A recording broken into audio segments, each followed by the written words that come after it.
Hi everyone, welcome to my channel. ಎಲ್ಲರೂ ಹೇಗಿದ್ದೀರಾ? ಎಲ್ಲರೂ ಚೆನ್ನಾಗಿದ್ದೀರಾ ಅಂತ ಭಾವಿಸ್ತಾ ನಾನು ಕೂಡ ಚೆನ್ನಾಗಿದ್ದೀನಿ. ನಾನು ಇವತ್ತು ಒಂದು ಸ್ವೀಟ್ ರೆಸಿಪಿಯನ್ನು ನಿಮ್ಮ ಜೊತೆ ಶೇರ್ ಮಾಡ್ಕೋತಾ ಇದ್ದೀನಿ.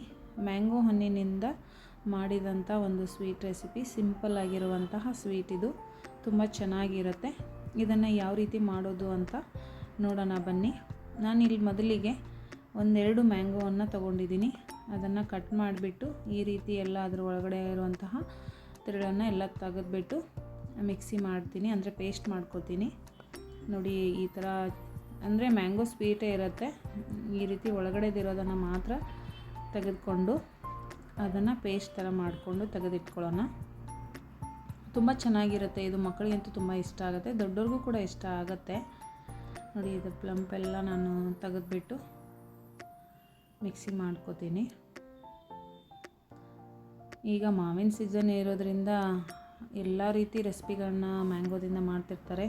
ಲಾಡು ಮಾಡ್ತಾರೆ, ಹೋಳಿಗೆ ಮಾಡ್ತಾರೆ. ನಾನಿಲ್ಲಿ ಒಂದು ಸ್ವಲ್ಪ ಡಿಫ್ರೆಂಟ್ ಇರಲಿ ಅಂತ ಈ ರೆಸಿಪಿಯನ್ನು ಮಾಡ್ತಾಯಿದ್ದೀನಿ. ನೋಡಿ, ಇಷ್ಟೊಂದು ಬಂದಿದೆ. ಇದನ್ನು ಪೇಸ್ಟ್ ಮಾಡಿ ತೆಗೆದಿಟ್ಕೊಳ್ಳೋಣ. ನಾನಿಲ್ಲಿ ಗೋಧಿ ಹಿಟ್ಟನ್ನು ಹಾಕೋತಾ ಇದ್ದೀನಿ. ನಿಮಗೆ ಎಷ್ಟು ಕ್ವಾಂಟಿಟಿ ಬೇಕೋ ಅಷ್ಟು ನೋಡಿಕೊಂಡು ಹಾಕ್ಕೊಳ್ಳಿ. ನಾನಿಲ್ಲಿ ಒಂದು 2 ಬಟ್ಲ ಗೋಧಿ ಹಿಟ್ಟನ್ನು ತೊಗೊಂಡಿದ್ದೀನಿ. ಅದಕ್ಕೆ ಸ್ವಲ್ಪ ಚಿರೋಟಿ ರವೆಯನ್ನು ಹಾಕೋತಾ ಇದ್ದೀನಿ.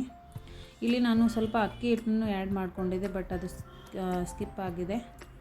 ಅಂದರೆ ಸ್ವಲ್ಪ ಬಿರ್ಸಾಗಿ ಬರಬೇಕಂದ್ರೆ ಅಕ್ಕಿ ಹಿಟ್ಟು ಹಾಕೋಬೇಕು. ಹಾಗೆ ಟೇಸ್ಟ್ಗೆ ಸ್ವಲ್ಪ ಉಪ್ಪನ್ನು ಆ್ಯಡ್ ಮಾಡ್ಕೊಳ್ಳಿ. ಹಾಗೆ ತುಪ್ಪ ಆದರೂ ಹಾಕ್ಕೊಳ್ಳಿ, ಇಲ್ಲ ಅಂದರೆ ಇದು ಕುಕ್ಕಿಂಗ್ ಆಯಿಲ್ ಕೂಡ ಹಾಕೋಬೋದು. ಚೆನ್ನಾಗಿ ಅದನ್ನು ಮಿಕ್ಸ್ ಮಾಡ್ಕೊಳ್ಳಿ. ಸ್ವಲ್ಪನೂ ನೀರು ಹಾಕಬಾರ್ದು ಇದಕ್ಕೆ, ಯಾಕೆಂದರೆ ಮಾವಿನ ಪೇಸ್ಟ್ ಇರುತ್ತಲ್ವ, ಅದ್ರ ಜೊತೆನೇ ಹಿಟ್ಟನ್ನು ಚೆನ್ನಾಗಿ ನಾದ್ಕೊಳ್ಬೇಕು. ನೋಡಿ, ಈ ರೀತಿ ಎಲ್ಲ ಹಾಕ್ತಾಯಿದ್ದೀನಿ. ಇದನ್ನು ಹಿಟ್ಟಲ್ಲಿ ಸೇರಿಸ್ಬಿಟ್ಟು ಚೆನ್ನಾಗಿ ನಾದ್ಕೋಬೇಕು. ತುಂಬ ಗಟ್ಟಿನೂ ಅಲ್ಲ, ತುಂಬ ತೆಳುವೂ ನಾದ್ಕೋಬಾರ್ದು. ಈಗ ನಾವು ಚಪಾತಿ ಹಿಟ್ಟು ಯಾವ ರೀತಿ ನಾದ್ಕೋತೀವಲ್ವ, ಅದೇ ರೀತಿ ನಾದ್ಕೋಬೇಕು. ಫಸ್ಟು ಅದನ್ನು ಒಂದು ಸ್ಪೂನ್ಲಿ ಚೆನ್ನಾಗಿ ಎಲ್ಲ ಮಿಕ್ಸ್ ಮಾಡ್ಕೊಳ್ಳಿ. ಅದು ಚೆನ್ನಾಗಿ ಮಿಕ್ಸ್ ಆದಮೇಲೆ ಚಪಾತಿ ಹಿಟ್ಟನ್ನು ಯಾವ ರೀತಿ ನಾದ್ತೀವಲ್ವ ಅದೇ ರೀತಿ ನಾದ್ಕೊಳ್ಳಿ ಕೈಯಿಂದ. ನೀರೇನು ಬೇಡ ಅನಿಸತ್ತೆ. ನಿಮಗೇನಾದರೂ ತುಂಬ ತೆಳ್ಳಗಾಗ್ಬಿಟ್ರೆ, ಮಾವಿನ ಪೇಸ್ಟು ತುಂಬ ಇತ್ತು, ಹಿಟ್ಟು ಕಡಿಮೆ ಆದರೆ ಮತ್ತೆ ಹಿಟ್ಟನ್ನು ಸೇರಿಸ್ಕೊಳ್ಳಿ. ನಾನಿಲ್ಲಿ ಕರೆಕ್ಟೇ ಆಗಿದೆ ನನಗೆ. ನಾನೇನು ಹಿಟ್ಟು ಜಾಸ್ತಿ ಹಾಕ್ಕೊಂಡಿಲ್ಲ. ನೋಡಿ, ಚೆನ್ನಾಗಿ ಈ ಥರ ಬಂದಿದೆ. ಇದು ಒಂದು ಸ್ವಲ್ಪ ನೆನೆಯಲು ಬಿಡಬೇಕು, ಒಂದು 5 ಮಿನಿಟ್ಸು. ಇದನ್ನು ಒಂದು ಪ್ಲೇಟಿಂದ ಕವರ್ ಮಾಡಿ ತೆಗೆದಿಡೋಣ. ಇಲ್ಲಿ ನಾನು ಒಂದು ಶುಗರನ್ನು ಹಾಕೋತಾ ಇದ್ದೀನಿ ಮಿಕ್ಸಿ ಜಾರ್ಗೆ. ಹಾಗೆ ಒಂದು ಏಲಕ್ಕಿಯನ್ನು ಟೇಸ್ಟಿಗೆ, ಅದನ್ನು ಪೌಡ್ರ್ ಮಾಡಿ ತೆಗೆದಿಟ್ಕೋತಾ ಇದ್ದೀನಿ. ತೆಗೆದಿಟ್ಕೊಂಡ್ಬಿಟ್ಟು ಈಗ ಹಿಟ್ಟು ನೆನೆದಿದೆ. ಇದನ್ನು ಇದು ಪುರಿ ಆಕಾರದಲ್ಲಿ ಲಟ್ಸ್ಕೊಳ್ಳೋಣ. ಚಿಕ್ಕ ಚಿಕ್ಕದಾಗಿ ನೀಟಾಗಿ ನಾನು ಇದು ಗೋಧಿ ಹಿಟ್ಟನ್ನೇ ಅಂದರೆ ತೊಗೊಂಡ್ಬಿಟ್ಟು ಅದರಲ್ಲೇ ಅದನ್ನು ಹಚ್ಬಿಟ್ಟು ಲಟ್ಟಿಸ್ತೀನಿ. ನೋಡಿ, ನಾವು ಪುರಿ ಯಾವ ಥರ ಮಾಡ್ತೀವಲ್ವ ಅದೇ ಥರ ಮಾಡೋದು. ನಿಮ್ಗೆ ದೊಡ್ಡ ಬೇಕಾದರೆ ದೊಡ್ಡದು ಸೈಜ್ ಮಾಡ್ಕೊಳ್ಳಿ. ನಾನಿಲ್ಲಿ ಚಿಕ್ಕ ಚಿಕ್ಕದಾಗಿಯೇ ಮಾಡಿ ತೋರಿಸ್ತಾ ಇದ್ದೀನಿ. ತುಂಬ ಚೆನ್ನಾಗಿರುತ್ತೆ ಇದು. ಹಾಗೆ ಅದು ಮಾವಿನ ಹಣ್ಣಿನ ಟೇಸ್ಟ್ ಕೂಡ ತುಂಬ ತಿನ್ನಬೇಕಾದ್ರೆ ತುಂಬ ಚೆನ್ನಾಗಿ ಅನಿಸುತ್ತೆ. ನೋಡಿ, ನಾನು ಲಟ್ಟಿಸ್ತಾ ಇದ್ದೀನಿ. ಹಾಗೆ ಯಾರೆಲ್ಲ ಫಸ್ಟ್ ಟೈಮ್ ನನ್ನ ಚಾನಲ್ ನೋಡ್ತಾ ಇದ್ದೀರಾ, ಹಾಗೆ ಸಬ್ಸ್ಕ್ರೈಬ್ ಮಾಡಿಕೊಂಡು ಸಪೋರ್ಟ್ ಮಾಡಿ. ಆಮೇಲೆ ಬೆಲ್ ಐಕನನ್ನು ಪ್ರೆಸ್ ಮಾಡೋದನ್ನು ಮಾತ್ರ ಮರಿಬೇಡಿ, ಯಾಕಂದರೆ ನಾನು ಹಾಕುವಂತಹ ಎಲ್ಲ ವಿಡಿಯೋಗಳ ನೋಟಿಫಿಕೇಷನ್ ನಿಮಗೆ ಬರುತ್ತೆ. ನೋಡಿ, ಈ ರೀತಿ ನಿಮ್ಗೆ ಯಾವ ಸೈಜ್ ಬೇಕೋ ಆ ಸೈಜಿಗೆ ತುಂಬ ತೆಳ್ಳಗಾಗಿ ಲಟ್ಸ್ಕೋಬೇಕು, ಯಾಕಂದರೆ ಅದು ಸ್ವಲ್ಪ ಬಿರುಸಾಗಬೇಕು, ಅದಕ್ಕೋಸ್ಕರ ಅಷ್ಟೇ. ಈ ರೀತಿ ನಿಮ್ಗೆ ಯಾವ ಸೈಜ್ ಆಕಾರ ಬೇಕೋ ಆ ಸೈಜಲ್ಲಿ ಅಥವಾ ಅದನ್ನು ಮಾಡ್ಕೋಬೋದು.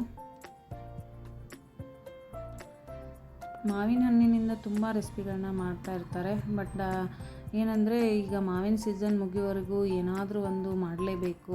ಮಕ್ಕಳಂತೂ ಮಾವಿನ ಹಣ್ಣು ಅಂದರೆ ತುಂಬ ಇಷ್ಟ, ಎಲ್ಲರಿಗೂ ಇಷ್ಟ. ಮಾವಿನ ಹಣ್ಣು ಅಂದರೆ ಎಲ್ಲರೂ ಇಷ್ಟಪಟ್ಟು ತಿಂತಾರೆ. ಬಟ್ ಈ ರೀತಿ ರೆಸಿಪಿಗಳು ಒಂದು ಸ್ವಲ್ಪ ಡಿಫ್ರೆಂಟಾಗಿ ಮಾಡಿದಾಗ ಅವ್ರಿಗೂ ಖುಷಿ ಆಗುತ್ತೆ, ಇದು ಮಾವಿನ ಹಣ್ಣಿಂದ ಅಂತ. ಹಾಗೆ ಸಿಂಪಲ್ಲಾಗಿಯೂ ಚಿರೋಟಿ ಮಾಡ್ತಾರೆ. ಬಟ್ ಇಲ್ಲಿ ನಾನು ಸ್ವಲ್ಪ ಡಿಫ್ರೆಂಟ್ ಇರಲಿ ಅಂತ ಮಾವಿನ ಹಣ್ಣಿನ ಚಿರೋಟಿಯನ್ನು ಮಾಡಿ ತೋರಿಸ್ತಾ ಇದ್ದೀನಿ. ಎಲ್ಲ ಲಟ್ಸ್ಕೊಂಡ್ಬಿಟ್ಟು ಈಗ ಅದನ್ನು ಕರಿಯೋಣ.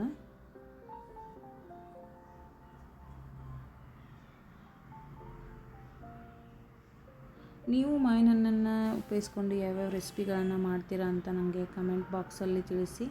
ನಾನು ಕೂಡ ಟ್ರೈ ಮಾಡ್ತಾ ಇರ್ತೀನಿ ಆವಾಗವಾಗ. ನೋಡಿ ಇಷ್ಟೊಂದು ಆಗಿದೆ ಇದು. ಈಗ ಇದನ್ನು ಡೀಪ್ ಫ್ರೈ ಮಾಡ್ಕೊಳ್ಳೋಣ. ಮೀಡಿಯಮ್ ಫ್ಲೇಮನ್ನೇ ಇಟ್ಕೊಂಡು ಕರೀರಿ, ಯಾಕಂದರೆ ಅಂದರೆ ಹಸಿ ಉಳಿಬಾರ್ದು, ಅದಕ್ಕೋಸ್ಕರ. ಈ ಥರ ನೋಡಿ ಎಷ್ಟು ಚೆನ್ನಾಗಿ ಕಾಣಿಸ್ತಾ ಇದೆ ಪೂರಿ ಕೂಡ. ಮಕ್ಕಳಿಗಂತೂ ತುಂಬ ಇಷ್ಟ ಆಗುತ್ತೆ ಪೂರಿ ಅಂದರೆ. ನೋಡಿ ಎಷ್ಟು ಚೆನ್ನಾಗಿ ಕಾಣಿಸ್ತಾ ಇದೆ. ಅದನ್ನು ಚೆನ್ನಾಗಿ ಇದನ್ನು ಫ್ರೈ ಮಾಡ್ಕೋಬೇಕು, ಹಸಿ ಸ್ಮೆಲ್ಲೆಲ್ಲ ಹೋಗಬೇಕು. ಆ ಥರ ಮೀಡಿಯಮ್ ಫ್ಲೇಮಲ್ಲಿ ಇಟ್ಕೊಂಡು ಈ ಥರ ಪೂರಿನ ಕರ್ಕೊಳ್ಳಿ. ನೋಡಿ ಎಷ್ಟು ಚೆನ್ನಾಗಿ ಕಾಣಿಸ್ತಿದೆ.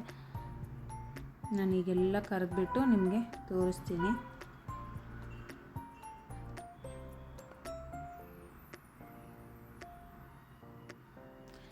ತುಂಬ ತೆಳ್ಳಗೆ ಲಟ್ಸ್ಕೊಂಡ್ರೆ ಅದು ಕುರುಕುರು ಆಗಿ ಬರುತ್ತೆ. ಒಂದು ಸ್ವಲ್ಪ ದಪ್ಪ ಇದ್ದರೆ ಏನಾಗುತ್ತೆ, ಮೆತ್ತಗಾಗ್ಬಿಡತ್ತೆ. ನೋಡಿ ಈಗೆಲ್ಲ ಮಾಡ್ಕೊಂಡಿದ್ದೀನಿ. ಇದನ್ನು ಸಕ್ಕರೆ ಪೌಡ್ರ್ ಮಾಡ್ಕೊಂಡಿದ್ವಲ್ವ, ಅದರಲ್ಲಿ ಬಿಸಿ ಇರುವಾಗಲೇ ಈ ಪೂರಿಯನ್ನು ಈ ಥರ ಅದ್ಬಿಟ್ಟು ನಾನಿಲ್ಲಿ ಟ್ರಯಾಂಗಲ್ ಶೇಪಲ್ಲಿ ಅದನ್ನು ಫೋಲ್ಡ್ ಮಾಡ್ತಾಯಿದ್ದೀನಿ.